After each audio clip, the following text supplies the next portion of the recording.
মৃত্যুর মতো এত স্নিগ্ধ, এত গভীর, সুন্দর আর কিছু নাই। কারণ মৃত্যু অনিবার্য।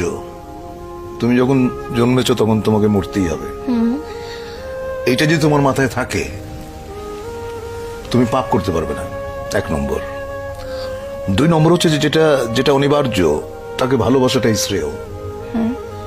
তাকে যদি ভয় পাও সেটা এক ধরনের মূর্খতা। কারণ তুমি জ্ঞানী, তুমি শিক্ষিত, তুমি মৃত্যুকে কেন ভয় পাবে? মৃত্যুকে আলিঙ্গন করো, গ্রহণ করো, বরণ করে নাও, তাহলে দেখবে জীবন অনেক সুন্দর।